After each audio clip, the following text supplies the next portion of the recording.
Merci les Mondiaux, on se reparle demain et on écoute le premier ministre du Québec faire le point sur la lutte contre la COVID au Québec. Bien, d'abord, vous dire comment j'étais content de voir hier les commerces ouvrir. Je sais que ça a été dur pour les commerçants, souvent des petits entrepreneurs qui l'ont eu dur depuis un an.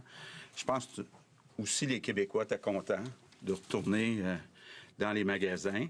J'étais content aussi de voir, puis on va le voir graduellement, les étudiants retourner dans les cégeps, dans les universités, donc voir leurs camarades de classe, voir leurs profs. Faut comprendre, là, c'était dur aussi pour les étudiants. Là. Il y en a qui n'étaient pas allés au cégep ou à l'université depuis 11 mois. Pas normal, quand on a 20 ans, là, d'être à la maison pendant 11 mois. Donc, je pense que c'est important. Ça donne un petit peu d'air. Quand on regarde la situation continue de s'améliorer. Donc, on voit autant le nombre de cas, le nombre d'hospitalisations, le nombre de décès. Quand on regarde des moyennes, là, ça baisse à chaque jour depuis quelques semaines. Donc, c'est encourageant. Ça veut dire que nos mesures fonctionnent. Et ça veut dire que nos mesures fonctionnent, entre autres, quand on regarde les hospitalisations et les décès, bien, que nos mesures fonctionnent, entre autres, chez les 65 ans et plus.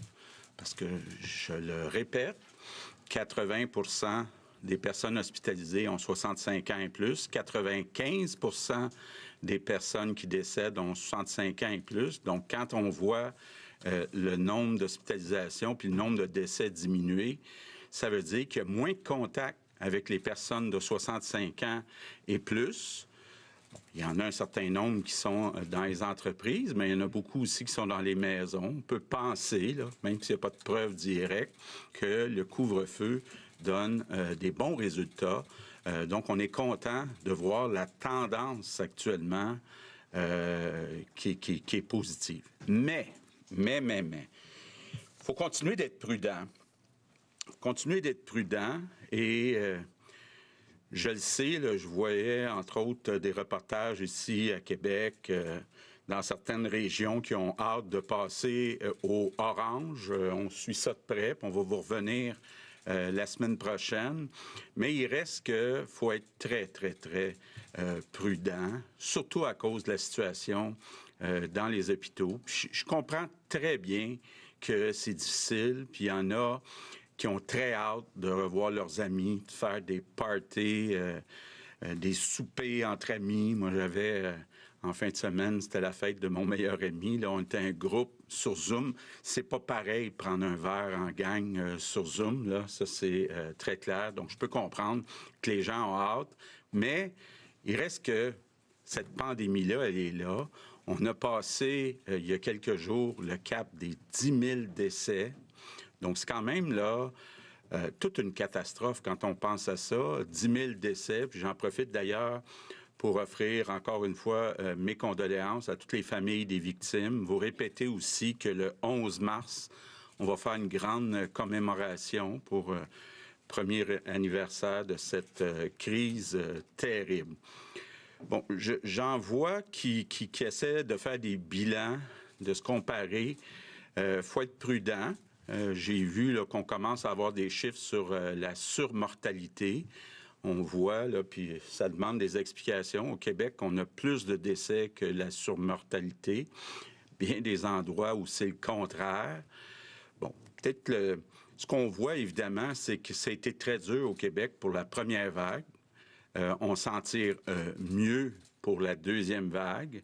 Quand on regarde au total pour les 11 mois, toute proportion gardée, quand on regarde les pays du G7, on s'en tire moins bien que le reste du Canada puis que l'Allemagne, mais on s'en tire mieux, toute proportion gardée, le Québec, que les États-Unis, que la France, que l'Espagne, que l'Italie, que le Royaume-Uni. Donc, on voit quand même, quand on regarde les pays du G7, là, on n'est pas les meilleurs, mais on est parmi ceux qui s'en sortent le mieux. Mais il va falloir, bien sûr, pour la première vague, entre autres ce qui s'est passé dans les CHSLD, qu'on tire tous des leçons collectivement de ce qu'on a vécu dans la dernière année.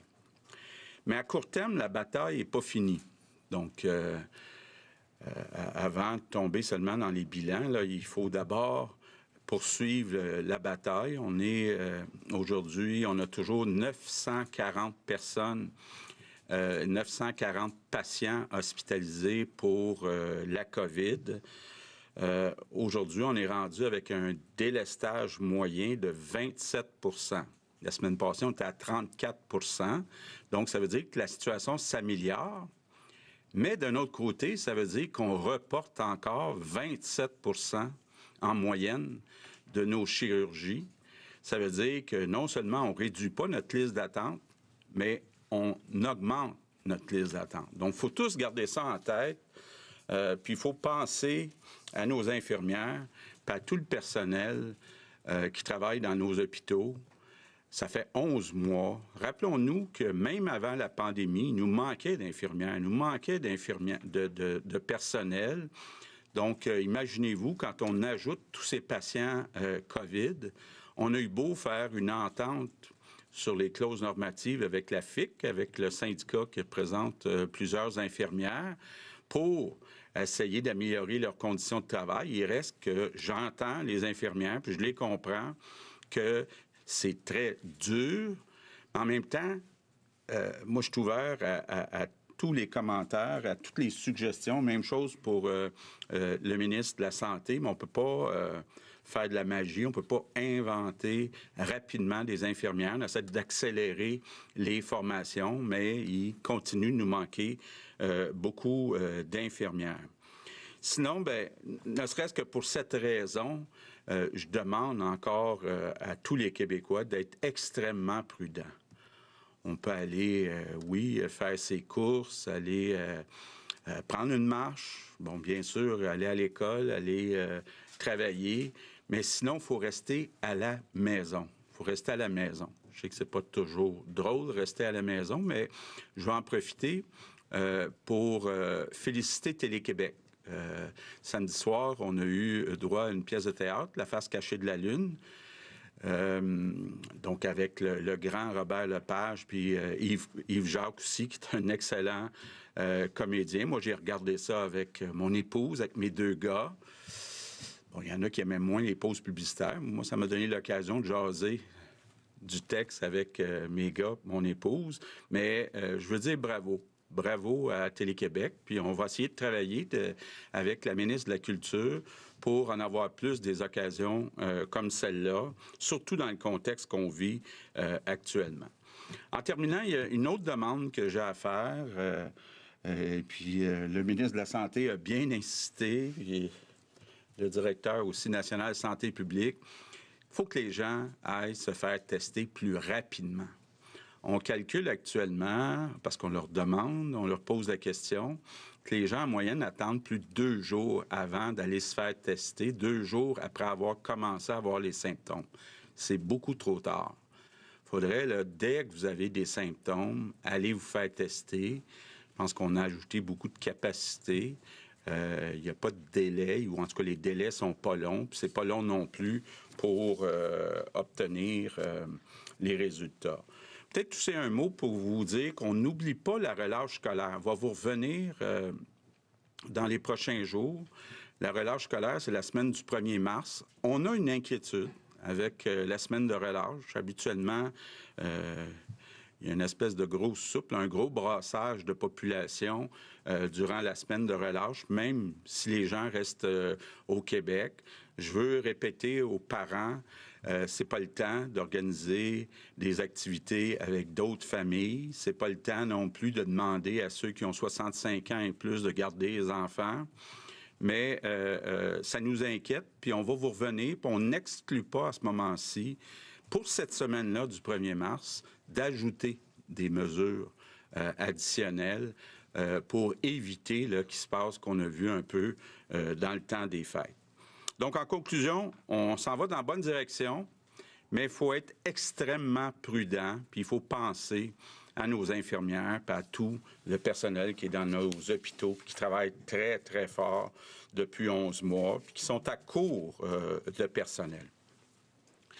Good afternoon, everyone. I was very happy to see stores reopen yesterday Hier, il a été vraiment difficile pour eux, malgré l'aide gouvernementale. On a également vu des étudiants retourner sur le campus, au cégep comme dans les universités. Je suis content qu'on commence à reprendre un peu une vie normale. La situation continue de s'améliorer, les mesures portent fruit, surtout pour les gens de plus de 65 ans. Mais il nous faut rester prudents. Je sais que beaucoup de Québécois et de Québécoises sont fatigués des mesures imposées. Je sais que beaucoup de gens ont vraiment hâte de voir leurs amis, mais on n'a pas vraiment le choix. Il faut continuer de consentir des sacrifices. On a maintenant dépassé le cap du 10 000 morts. J'aimerais offrir mes condoléances aux familles des perdus. La situation est encore très difficile pour nos infirmières et travailleurs en milieu hospitalier. C'est pourquoi je demande à mes concitoyens de demeurer très vigilants. Vous pouvez aller faire une promenade, aller à l'école, au travail, au magasin, mais en dehors de cela, s'il vous plaît, restez à la maison. Je vous demande également de vous faire tester si jamais vous éprouvez des symptômes. Nous sommes également préoccupés par le relâche scolaire du mois de mars. On ne peut pas se rassembler avec d'autres familles et les gens de 65 ans ou plus ne peuvent pas faire du gardiennage. On n'exclut pas de nouvelles mesures pendant cette semaine-là. Donc, on se dirige dans la bonne direction, mais il nous faut rester prudents. C'est la meilleure façon d'aider nos infirmiers, nos infirmières et tous les travailleurs de la santé. Je vous remercie. Merci. Nous allons amorcer la période des questions avec Hugo Lavallée de Radio-Canada. Oui, bonjour à tous. Le laboratoire de santé publique vient nous apprendre qu'il y a des cas du variant sud-africain, 2 cas qui ont été identifiés en Abitibi-Témiscamingue. Ce matin, il y a des partis d'opposition qui disaient qu'il faudrait tester pour les variants l'ensemble des échantillons positifs. D'autres provinces le font. Est-ce que ces 2 nouveaux cas-là, avec un nouveau variant, en tout cas qui n'était pas sur le territoire québécois jusqu'à présent, n'illustrent pas la nécessité de faire ça? Il faut comprendre qu'on suit les variants depuis le mois d'avril 2020. Donc, on s'était donné une capacité de détecter les variants. Je tiens à vous dire qu'actuellement, on a augmenté au Québec la capacité à 8 d'échantillonnage. À notre avis, on va atteindre 10 dans une première phase et 15 par après. On est à 8 actuellement. Donc, si on compare avec d'autres provinces là, qui sont à peu près de ce qu'on nous dit 3 comme tel, les États-Unis 1 et seulement le Danemark 18 mais avec le 15, on va être vraiment, à mon avis, dans une perspective de détecter les phénomènes, surtout qu'on applique des critères chez les gens qui reviennent de voyage et certains critères sur la transmissibilité. Et dès qu'il y a des éclosions aussi, où on sent qu'il y a beaucoup de transmission, on va pouvoir faire l'autre test qui sont les criblages, qui, eux, permettent, avant d'avoir le séquençage, la génétique précise, d'identifier des mutations dans le virus, notamment les 3 mutations qui sont associées à la souche de UK, d'Afrique du Sud et à celle du Brésil. Actuellement, effectivement, suite à du séquençage puis, qui a été fait, puis je vous dirais, puis même aussi suite à du criblage, on a identifié effectivement une souche d'Afrique du Sud apparue dans un contexte de 2 éclosions qui ont été bien contrôlées parce qu'ils avaient eu une plus grande transmission dans une éclosion associée à un restaurant rapide et une autre éclosion suite à un party. On avait envoyé ça pour séquençage et c'est là qu'on s'est rendu compte qu'il y avait ce variant d'Afrique du Sud. Donc actuellement, le Québec, si je résume, va se doter d'une capacité très adéquate pour séquencer et faire le criblage. D'ici 1 semaine à 2 semaines, plusieurs laboratoires régionaux donc, vont être en mesure de cribler pour les souches dont on parle actuellement, qui sont les plus fréquentes. Question maintenant pour le premier ministre. On vous sait très préoccupé par l'enjeu de l'imputabilité. Concernant le manoir Liverpool, donc le CIS reconnaît qu'il y a eu plusieurs plaintes dans le passé concernant cet établissement-là. Or, son PDG, M. Paré, dans les médias ces derniers jours, disait qu'il n'était pas au courant de ces plaintes-là, alors que le CIS confirme l'existence de ces plaintes-là. Donc, est-ce que les explications du PDG vous convainquent et est-ce qu'il peut rester en poste compte tenu de cette information-là? Mais je vais laisser... oui, ça me préoccupe. Donc, j'ai posé la question au ministre de la Santé. Mais premièrement, sur le rapport lui-même, j'ai eu l'occasion de parler à l'enquêtrice hier, Madame Ouellette, puis je veux partager avec la population là, de tous ceux qui ont eu de la famille dans ces circonstances-là que la situation dont on a pris connaissance avec son rapport est tout à fait inacceptable. Et moi, j'aimerais vous adresser ça sur 2 points. Premièrement, après avoir une bonne discussion avec Mme Ouellette, la première question que je ne comprends pas, la première question que je me pose, c'est de savoir comment les propriétaires ont été capables de faire autant d'entourloupettes, puis j'ai choisi le mot entourloupette pour dire que c'est très grave d'avoir fait par exprès pour cacher une situation comme ils l'ont fait pendant 5 ans. Moi, la première question que je me pose, c'est est-ce que ça justifie des actions très dures que l'on pourrait faire envers les propriétaires qui ont sciemment caché des choses au public, non seulement aux familles, mais à la gestion. Parce qu'on est ici dans un cas, là, je ne veux pas aller trop dans le détail, mais on est dans un cas de RPA-RI. OK? Alors, les CIS ont des droits envers certains RI, moins envers les RPA. Alors, on est pris ici dans une situation où les propriétaires ont souvent joué sur les règles, mais qui ont été capables de cacher cette situation-là pendant 5 ans. Moi, je veux pousser cet exercice-là beaucoup plus loin pour comprendre et quelles sont les mesures que l'on peut faire pour rendre ces propriétaires-là imputables. Et je continue dans la même veine. Nous avons, en date d'hier, déclenché d'autres enquêtes qui vont se faire sur les mêmes propriétaires qui ont, entre autres, un CHSLD privé conventionné et qui ont aussi une RPA. Donc, sur la première partie de ce qui va suivre cette enquête-là, parce que j'ai dit que je pousserais cette analyse-là beaucoup plus loin, donc, moi, je vais questionner qu'est-ce qu'on va faire avec les propriétaires, puis ça va aller plus loin que ça. La deuxième question que je me pose, puis j'ai eu la chance de parler avec Daniel Paré pour m'assurer que ce qui avait été déclaré, puis ce que j'avais entendu, puis j'ai eu une longue discussion avec lui hier, pour être sûr qu'il me confirme qu'il n'a pas reçu cette information-là lui-même et qu'il y avait eu justement des cas de maltraitance. Puis je tiens à le rappeler parce que je vais vous dire que je vais aller plus loin de ce côté-là aussi. Monsieur Paré, au cours des dernières années, pendant qu'il était PDG de Chaudière-Appalaches, a eu des cas de maltraitance, puis à chaque fois, il ne s'est pas gêné pour fermer ou changer les propriétaires d'établissements. Il l'a fait dans 13 cas. Alors, ce qu'il m'a expliqué hier, clairement, c'est qu'il m'a dit pourquoi je l'aurais fait dans 13 cas, puis je ne l'aurais pas fait dans le cas du manoir Liverpool si j'avais été informé. Alors, moi, je prends cette déclaration-là, que je respecte, mais ce que je demande, puis c'est pour ça que je vous annonce aujourd'hui, j'en ai parlé avec Mme Savoie ce matin, que l'enquête qui avait été faite, qui est très bien faite d'ailleurs par Mme Ouellette, mais c'est une enquête qui a été commandée par le CIS. Donc, c'est une enquête qu'on va appeler interne et qui avait comme objectif justement de voir qu'est-ce qui se passait en termes de maltraitance. Mais moi, la deuxième question que je me suis posée, c'est comment ça se fait qu'une information telle, toutes ces informations-là qu'on me dit, des fois c'est des cas de négligence, des fois c'est de la maltraitance, je ne vais pas jouer sur les mots, des fois c'est des problèmes administratifs, là, je ne jouerai pas là-dedans. Comment ça se fait que des cas aussi graves n'ont pas remonté jusqu'à la haute direction du CIS? Comment on a agi dans la chaîne de commandement? Est-ce que c'est parce que c'est des gens qui n'ont pas véhiculé l'information?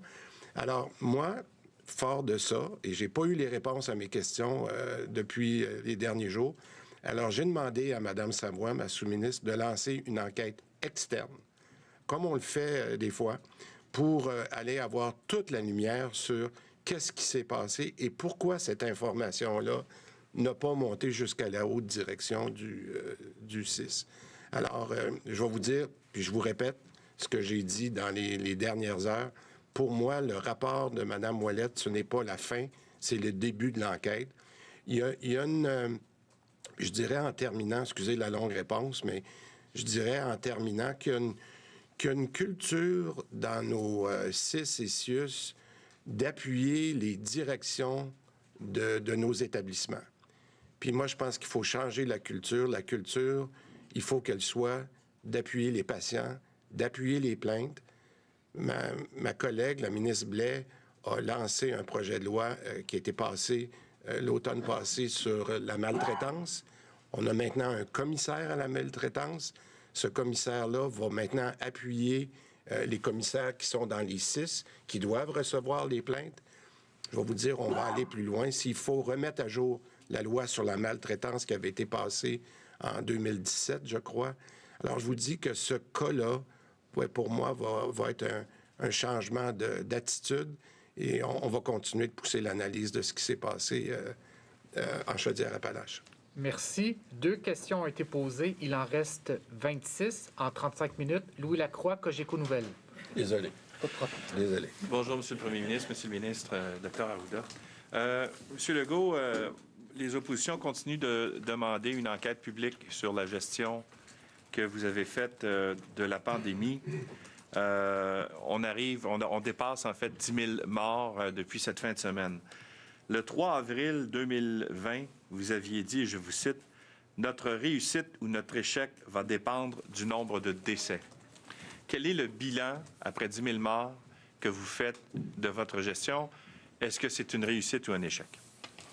Bien, écoutez, je pense qu'il est trop tôt pour faire des bilans détaillés. Par contre, comme je le disais tantôt, d'abord, il faut séparer première vague, deuxième vague. Je pense que dans la deuxième vague, le Québec s'en sort bien. Dans la première vague, on s'en sort moins bien que le reste du Canada et l'Allemagne, mais on s'en sort au total, là, depuis 11 mois, mieux que les 5 autres pays du G7. Donc, bon, qu'est-ce qui est arrivé dans nos CHSLD? On le sait, on manquait de personnel, il n'y avait pas de patron dans certains CHSLD. Et par conséquent, il y a des employés qui n'ont pas porté tout l'équipement de protection qu'ils auraient dû porter. Donc, on a déjà Joanne Castonguay qui est en train de faire une enquête complète avec tous les pouvoirs équivalents à une enquête indépendante. Le gros avantage, c'est qu'on va avoir les résultats d'ici le mois de septembre. Donc, rappelons-nous, Commission Charbonneau, 4 ans. Je pense pas qu'on veut s'embarquer dans quelque chose qui va durer des années parce qu'on veut changer ce qui a changé le plus vite possible. Je pense déjà qu'on a fait beaucoup de changements cet été. D'ailleurs, je pense que quand on se compare sur la deuxième vague, on voit qu'on s'en sort mieux que les autres pays du G7. Donc, je pense que tout est en œuvre là pour aller au fond des choses. Ma deuxième question va être pour M. Arruda. Vous avez parlé tout à l'heure des 2 cas de nouveaux variants en Afrique du Sud qui ont été détectés. D'abord, est-ce que c'est possible d'avoir des détails? Vous en avez donné un peu, mais d'être plus précis sur les détails entourant justement ces cas de contamination-là. Et est-ce que ça vous fait craindre? Parce que jusqu'à maintenant, on avait 8 cas du variant britannique. Là, on se rend compte qu'on a en plus des cas de variants sud-africains. Quel est votre niveau de crainte par rapport à ces nouveaux variants qui commencent à éclore chez nous? Bien, ce qui est clair, c'est que les nouveaux variants, s'ils sont associés à une plus grande transmissibilité, mais surtout une morbidité et mortalité élevée, ça nous inquiète parce que si on les laisse aller, on va avoir, à mon avis, on va retourner à une pression importante sur le système de soins, etc. Par contre, les mesures qu'on applique actuellement pour le contrôle des autres souches sont les mêmes pour les nouveaux variants. Donc, ce qu'on va faire, par contre, en ciblant ou en criblant un peu plus, on peut les identifier plus rapidement, puis peut-être être plus rigoureux dans le suivi autour des cas et des contacts. Moi, je pense que la réponse à ça demeure toujours l'application des mesures, d'où l'importance qu'on les applique dans le contexte des nouveaux variants. On n'est pas content d'avoir des nouveaux variants. Personne, aucun pays est content d'avoir des nouveaux variants. Mais heureusement, on a démontré, notamment dans la littérature, que si on applique les mesures qu'on applique actuellement de distanciation, de port du masque, de respect des mesures, qu'on peut en arriver à contrôler ces nouveaux variants-là. Alain Laforêt. Oui. La semaine dernière, je parlais avec Jason Kenney qui me disait qu'en Alberta, la semaine dernière, il y avait jusqu'à présent 56 variants. L'Alberta, c'est à peu près la moitié de la population du Québec. Donc, tout est relatif. On a été quand même épargnés jusqu'à présent. Merci. Alain Laforêt, TVA Nouvelles. Pour couper court, bonjour à vous trois. Monsieur Dubé, le 25 janvier dernier, l'INSPQ recommandait le port du masque N95. Il y a 30 000 travailleurs qui ont été infectés. Vous n'avez pas encore donné l'autorisation de porter le N95 partout en zone chaude. Qu'est-ce qui traîne? Pourquoi vous ne l'imposez pas actuellement? Vous ne demandez pas qu'on le porte? C'est parce qu'il manque de masques? Pas du tout. Écoutez, M. Laforêt, là, c'est un dossier qui est, au contraire, là, très bien avancé dans les derniers jours. Faut se rappeler les événements des dernières semaines. Il y a eu une mise à jour de la santé publique sur la question des aérosols. Fort de cette mise à jour-là que nous avons reçue de la santé publique, il y a eu des demandes, des discussions qui ont commencé, notamment avec la CNE-SST, pour voir dans quelles conditions on pourrait appliquer ce qui était maintenant acceptable par la santé publique.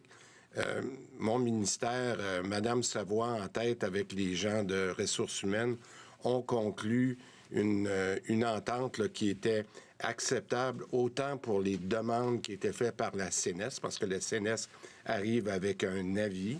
Et cette entente-là s'est conclue là, vendredi dernier. Il reste à finaliser les détails de ça, mais je pense que la directive qui va être avancée par notre ministère va finir de clore toute cette discussion-là. Alors moi, je suis très, très heureux qu'on a réussi à trouver un terrain d'entente pour tout le monde, là, pour les travailleurs.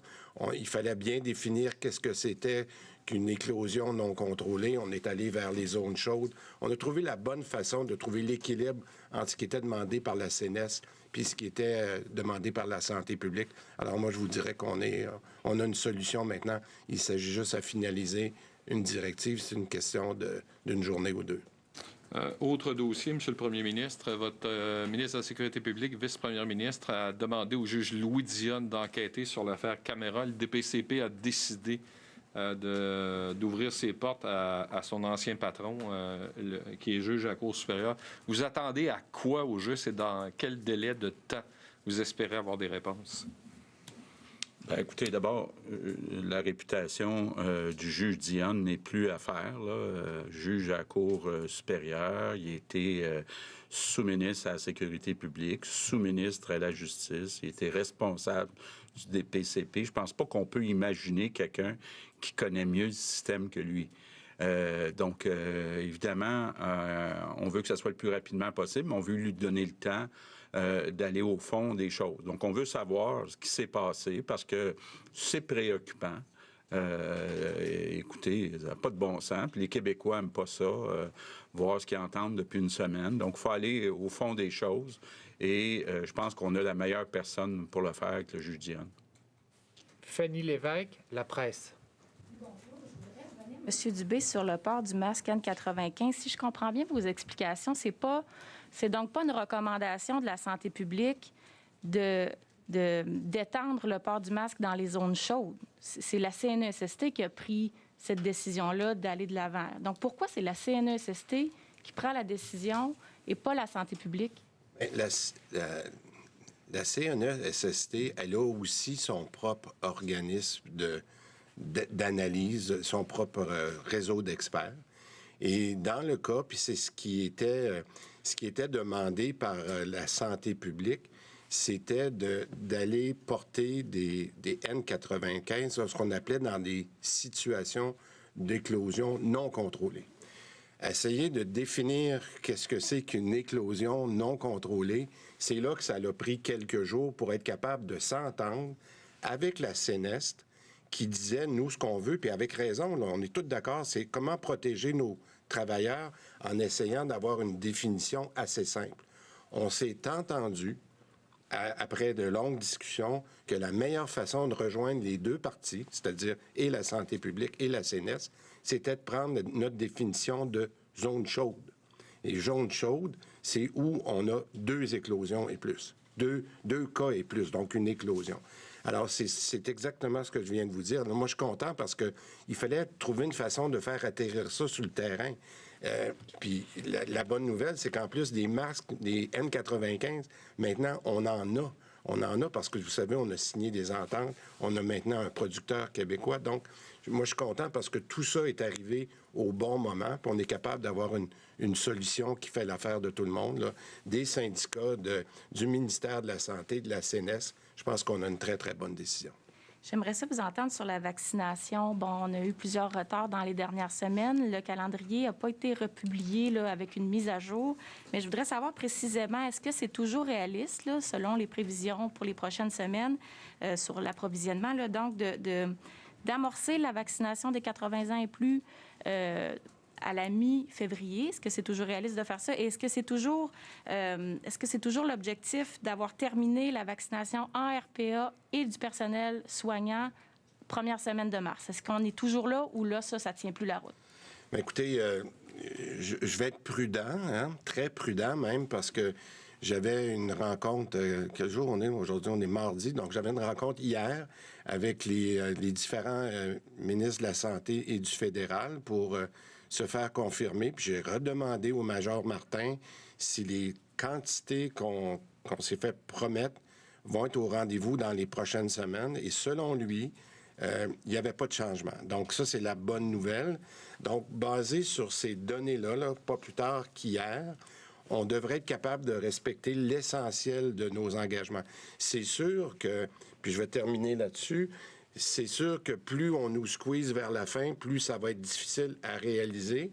Mais en ce moment, on devrait être capable de faire l'ensemble de nos doses si on a les livraisons que le major Fortin nous a confirmées hier. Olivier Bossé, Le Soleil. Je vous garde sur ce sujet-là, M. Dubé. On a entendu M. Trudeau le dire. Est-ce que vous garantissez que tous les Québécois qui voudront être vaccinés vont l'être d'ici le mois de septembre? Bien, sous réserve qu'on ait les vaccins. Écoutez, Est-ce que vous pensez qu'on va les avoir, en fait? Bien, écoutez, moi, j'ai senti, puis on est positif parce que je pense qu'on a mis assez de pression sur le fédéral, mais j'ai senti cette semaine qu'il y avait un niveau de confiance là, de la part du major Fortin, qui était capable de livrer les engagements, mais jusqu'à maintenant, on a eu tellement de surprises que je veux rester très, très, très prudent. J'ai parlé avec Justin Trudeau jeudi soir dernier et puis il m'a assuré qu'on aurait les doses promises pour le 31 mars et que tout le monde qui veut être vacciné, on aurait les doses pour le mois de septembre. Sur la détresse psychologique des travailleurs de la santé, on a vu ce matin, une Nouvelliste avait un texte sur un CHSLD qui déplore des suicides parmi ces travailleurs. Quels sont les moyens qui sont pris en ce moment pour aider ces gens-là? Je dirais, on en parle beaucoup, puis les gestes, il faut qu'ils soient concrets. Là, j'ai eu des rencontres, je vous le mentionne souvent, intersyndicales. J'ai parlé souvent avec Mme Bédard de la FIC qui nous fait part de des différents cas de détresse. Moi, je vous dirais que c'est dans l'action qu'on va le voir. Je pense qu'on a de moins en moins. On a une baisse de notre personnel qui a été contaminé, ce qui est intéressant. On est rendu à moins de 6 000, 5 700 pour être exact. Donc ça, c'est une autre bonne nouvelle. On a du personnel additionnel qui nous vient des étudiantes. On est en train de travailler avec nos PDG suite à une discussion qu'on a eue avec Mme Bédard hier sur comment minimiser l'impact de l'arrêté 007. Il y a une foule de mesures qu'on est en train de mettre en place pour être capable de diminuer la pression sur nos infirmières et les gens dans le réseau de la santé.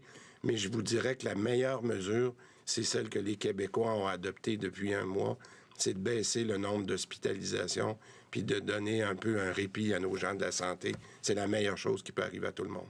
Geneviève Lajoie, le Journal de Québec. Bonjour, messieurs. Vous l'avez dit tout à l'heure, vous avez extrêmement peur de la semaine de relâche. Est-ce que c'est donc complètement exclu de faire basculer des régions, comme la capitale nationale, par exemple, à cause justement de la semaine de relâche qui s'en vient. Donc, de les faire basculer en orange avant la semaine de relâche. C'est pas exclu. C'est pas exclu, mais comme je le disais tantôt, il pourrait y avoir des mesures additionnelles seulement pour la semaine du 1er mars. Ça pourrait même être dans des zones oranges actuelles. Ce qu'on veut voir, justement, j'en parlais ce matin avec la santé publique, on n'a pas d'inquiétude, entre autres dans les transferts entre les régions. Là. Donc, on ne voit pas la nécessité actuellement d'avoir des barrages. Mais est-ce que ça sera nécessaire pour la semaine du 1er mars? Peut-être.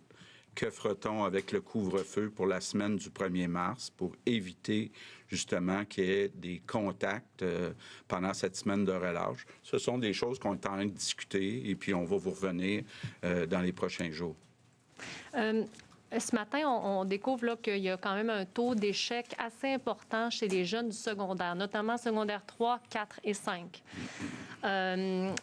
Évidemment, quand le gouvernement a décidé de mettre en place une journée sur 2 pour les 3, 4 et 5, on a exclu finalement la demi-classe. On a décidé de faire ça une journée sur 2 à la place.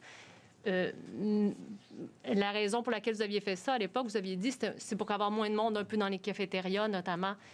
Mais là, est-ce qu'il y a vraiment de raison épidémiologique à continuer de faire ça une journée sur 2, notamment quand on voit les résultats? Donc, même la Fédération des établissements d'enseignement juge qu'il y a une corrélation entre le taux d'échec et le fait qu'ils sont, les secondaires 3, 4 et 5, une journée sur 2 à l'école.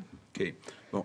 D'abord, moi, je suis très fier de dire que le Québec a gardé, depuis 11 mois, ses enfants beaucoup plus à l'école qu'en Ontario, que dans d'autres juridictions. Vous vous rappellerez, là, le Québec, au printemps, était à peu près un des seuls endroits à rouvrir les écoles. Pourquoi on a une semaine sur 2 au secondaire? Parce qu'on pense que c'est plus efficace au secondaire qu'au primaire, l'enseignement à distance.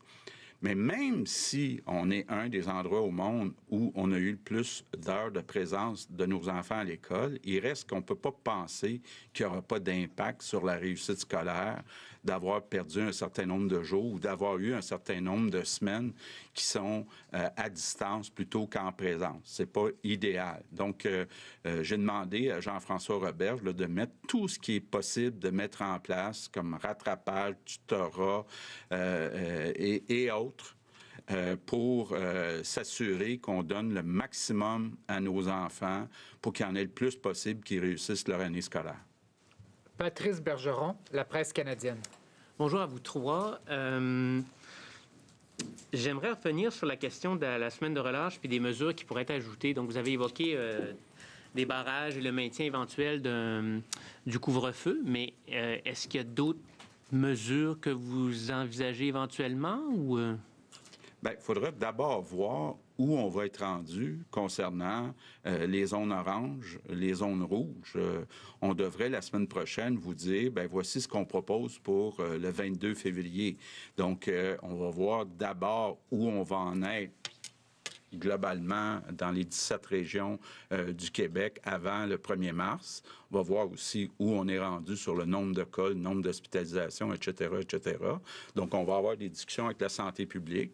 Puis on va vous revenir, mais déjà, on est en train de regarder différents scénarios pour mettre des mesures additionnelles pour la semaine du 1er mars, parce que traditionnellement, dans la semaine de relâche, il y a beaucoup de mélange dans la population. Et par ailleurs, tout à l'heure, on parlait donc de situation de RPA. Les RPA aussi font face à des pénuries de personnel, du personnel qui leur coûte cher. Vous leur fournissez actuellement des primes. Quand ces primes-là vont se terminer, eux disent qu'ils vont devoir augmenter donc les frais. Ils demandent en conséquence d'augmenter le crédit d'impôt pour le maintien à domicile pour éviter un choc pour leurs résidents.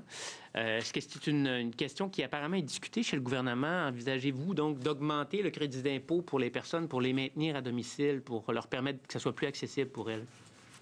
Bien, écoutez, on est en période budgétaire en ce moment. Le ministre des Finances fait des consultations que vous connaissez, des consultations prébudgétaires. Moi, j'ai eu des demandes là, très claires qui sont venues des différentes associations de propriétaires de résidences pour personnes âgées.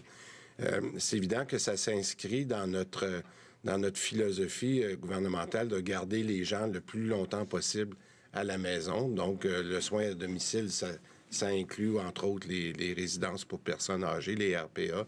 Mais il est un petit peu trop tôt en ce moment pour vous donner le fruit de ces discussions-là. Mais je vous rappellerai que notre gouvernement, depuis 2 ans, a augmenté de façon massive les sommes investies dans les soins à domicile.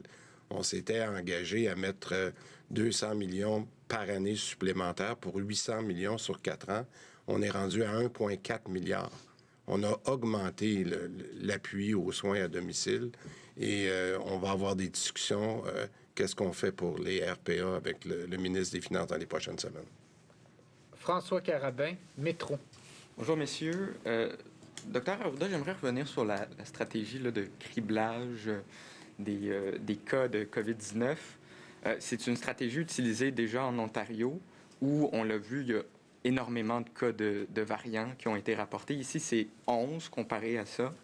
Est-ce que ça veut dire qu'il pourrait y avoir un nombre beaucoup plus élevé qu'on le croit de variants en circulation actuellement?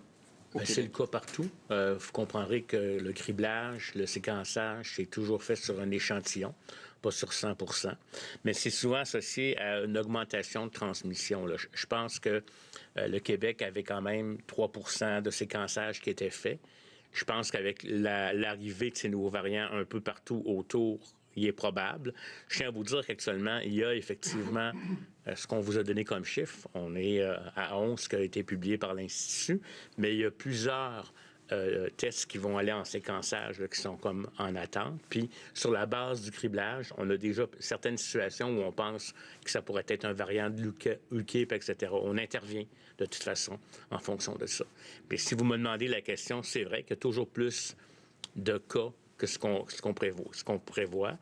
Les chiffres actuels au Québec sont quand même relativement bons, on me permet de me le dire. Même si on a diminué le dépistage, le taux de positivité est bas à 3,4 %. Donc, probablement qu'il y en a, mais que ce sont, je vous dirais, là, comme les 2 cas, par exemple, d'Abitibi, d'Afrique du Sud, ont pas continué à se transmettre dans l'Abitibi, mais c'est à surveiller de très près. Il faut rester vigilant. Et M. Legault, j'aimerais rapidement revenir sur la question de mon collègue sur l'enquête demandée par les oppositions sur la COVID-19. Ce matin, Mme Anglade du Parti libéral nous disait qu'elle considérait que le mandat de Mme Castonguay est trop restreint, dans le sens qu'elle étudie uniquement les CHSLD, les soins aux aînés. Est-ce que ça serait approprié d'étendre le mandat de Mme Castonguay? Bien, écoutez, d'abord, il faudrait voir là, si, quand on compare les résultats hospitalisation, décès, si on exclut les CHSLD, est-ce qu'il y a une situation qui mérite une enquête en dehors des CHSLD? Pas certain de ça. Sinon, bon, c'est la première fois là, que Dominique Anglade arrive avec quel mandat différent elle veut donner à Mme Castonguay? Parce que, est-ce que c'est à cause du mandat? Est-ce que c'est parce que Mme Anglade n'a pas confiance à Mme Castonguay? Il faudrait qu'elle nous dise exactement pourquoi elle n'aime pas l'enquête qui est faite par Mme Castonguay. Marco Belair-Cirino du Devoir. Monsieur le Premier ministre, comment vous réagissez aux premières statistiques sur les bulletins pandémiques peu reluisants là, pour les élèves du secondaire et qu'est-ce qui peut être fait pour assurer un taux de réussite le plus élevé possible en temps de pandémie? Certains évoquent la possibilité d'organiser des camps pédagogiques. Êtes-vous d'accord avec cette proposition-là? Bon. Bien, d'abord, je veux répéter ce que j'ai dit tantôt, c'est-à-dire que je suis très fier que ce soit au Québec qu'on ait gardé le plus de nombre de jours de présence des enfants dans nos écoles. Deuxièmement, c'est évident que partout dans le monde, il va y avoir du retard pour les enfants qui ont manqué des journées d'école ou qui ont eu des cours à distance. Maintenant, Jean-François Roberge a déjà annoncé des mesures de tutorat. Est-ce qu'il faudra ajouter des mesures comme des camps de vacances, des camps de rattrapage? À ce moment-ci, il ne faut rien exclure. Moi, j'ai demandé à Jean-François Roberge qu'il fasse le maximum pour que les enfants réussissent leur année. Dr Arruda ou M. Dubé, plusieurs notent là, que c'est surtout les personnes qui ont des emplois précaires, qui n'ont souvent pas d'assurance au travail, qui ne se font pas dépister, parfois parce qu'ils craignent de justement se retrouver sans salaire. Qu'est-ce qui peut être fait pour inciter ces personnes-là à se faire dépister davantage? Est-ce qu'on devrait assurer, remonter un peu le filet social pour pas qu'elles se sentent démunies si elles reçoivent un diagnostic positif à la COVID et doivent s'isoler pendant plusieurs jours? Je peux commencer peut-être parce qu'on en a parlé encore la semaine dernière, puis j'apprécie beaucoup la question parce que rapidement, là, lorsqu'on a un taux de positivité, comme le disait le Dr Arruda aujourd'hui, même à 20 000 tests, à 3,8 c'est un très bon taux de positivité. Parce qu'habituellement, quand tu as moins de tests, tu pourrais avoir un taux plus élevé. Donc, ça, c'est la bonne nouvelle. Mais on aimerait ça avoir 3,8 sur 40 000 tests et non sur 20 000. Ça nous rassurerait encore plus. Donc, pour répondre à votre question, c'est pour ça qu'à chaque fois qu'on est ici, on demande aux gens de ne pas avoir peur de se faire tester. Bon, maintenant, s'il y a des gens qui ont cru ou qui ont cru comprendre que parce qu'on les appelait puis qui nous donnaient le fait qu'ils avaient contacté quelqu'un ou qu'il y avait une situation où ils n'ont peut-être pas respecté les mesures sanitaires, jamais on va sévir avec des contraventions.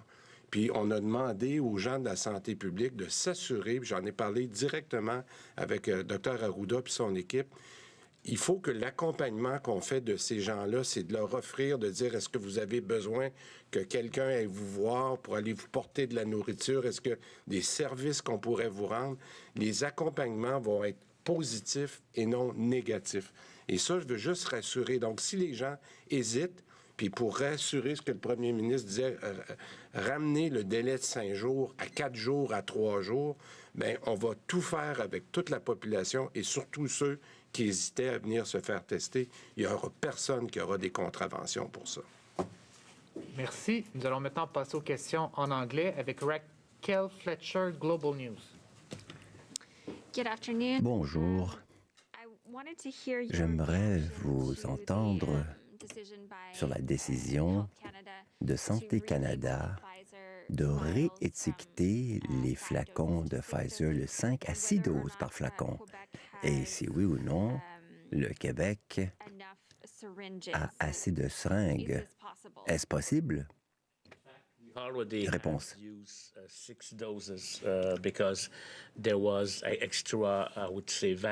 qu'il y avait du vaccin en quantité suffisante et en utilisant une bonne seringue, on était en mesure d'extraire une dose supplémentaire d'un flacon.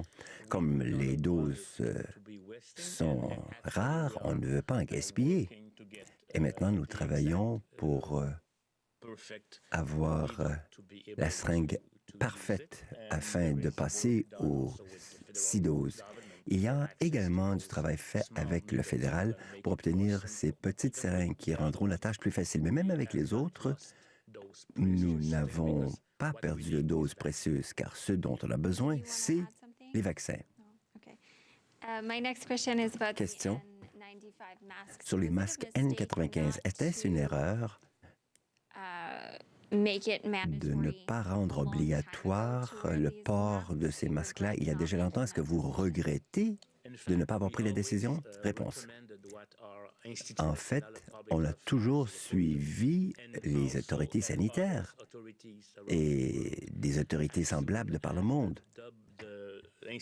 Dès que l'Institut a changé ses lignes directrices en janvier, j'ai changé, moi, le 8 février, pour emboîter le pas, ou la semaine d'après, pour s'assurer que nous pouvions suivre les nouvelles recommandations, car la science évolue.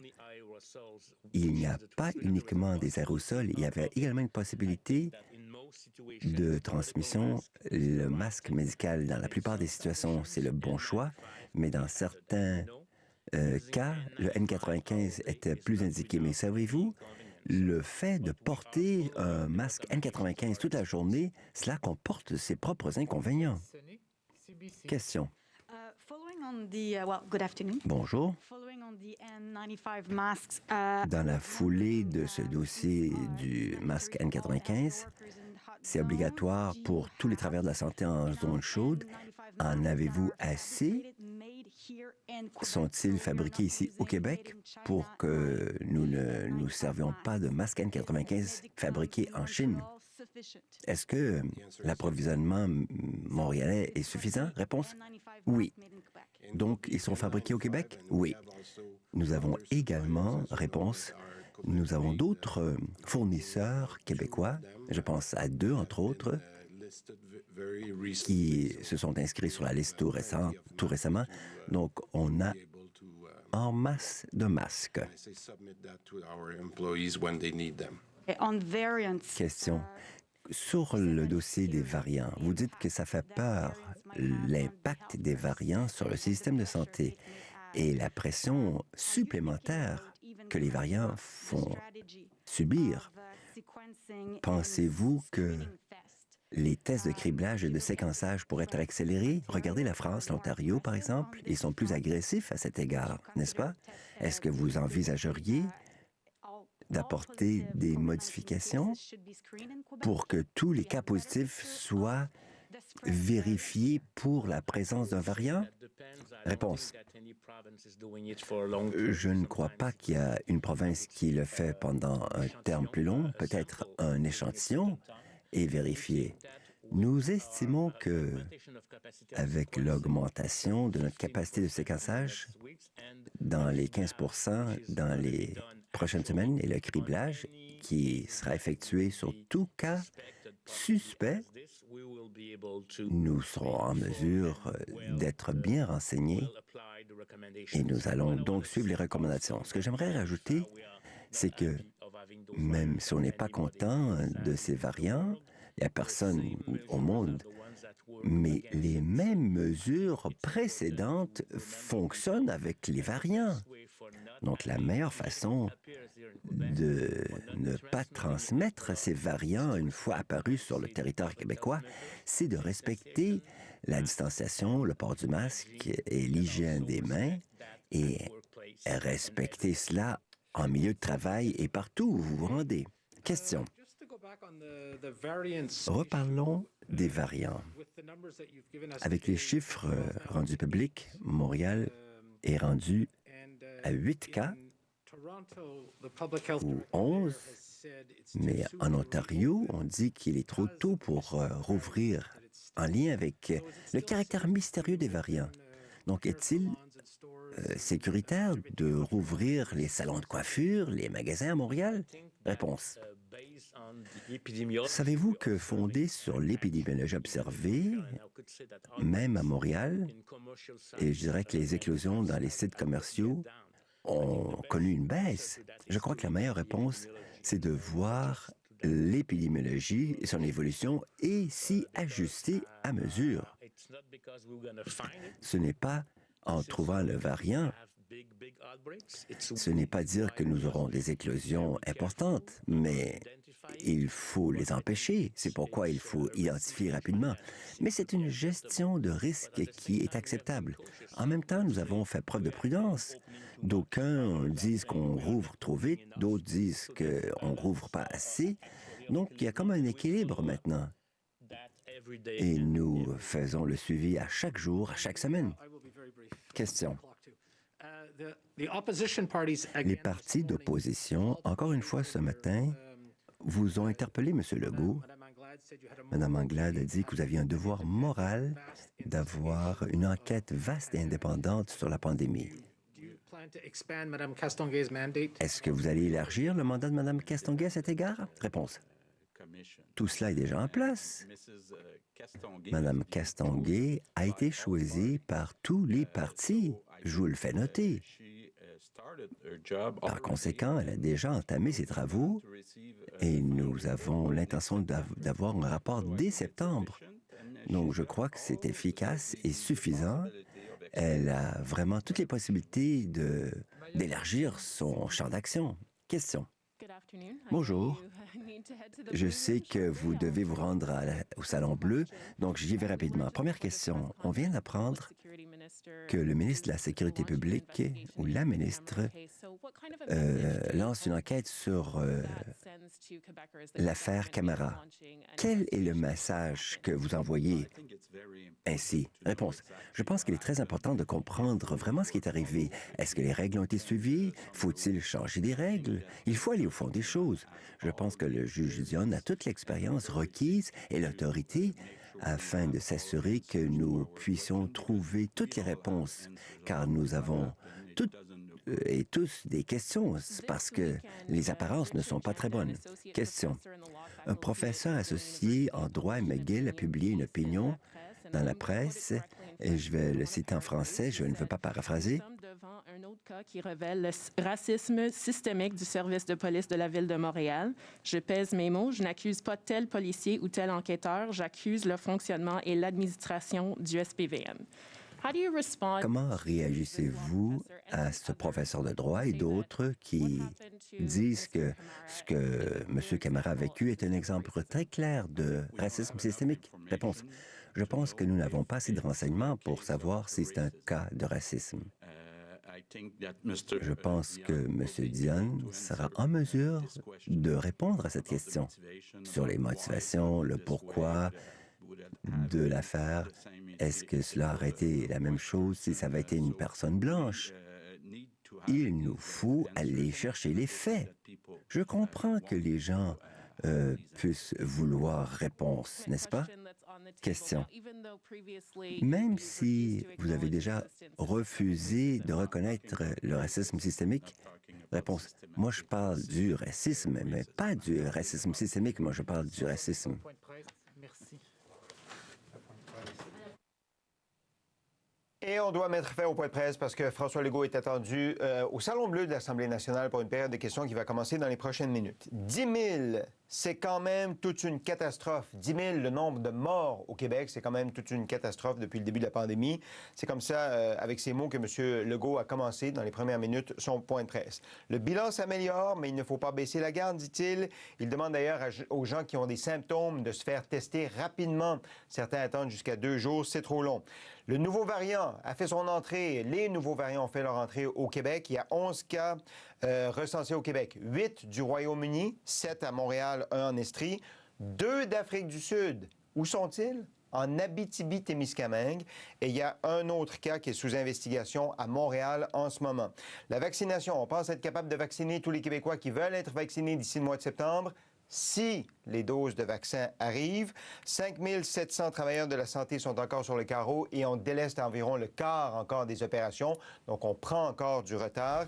Et sur le dossier Liverpool, la résidence où il y a eu de la maltraitance, le gouvernement protège Daniel Paré, PDG du CIS impliqué, mais responsable de la vaccination en ce moment, mais demande quand même une enquête indépendante sur les agissements du CIS.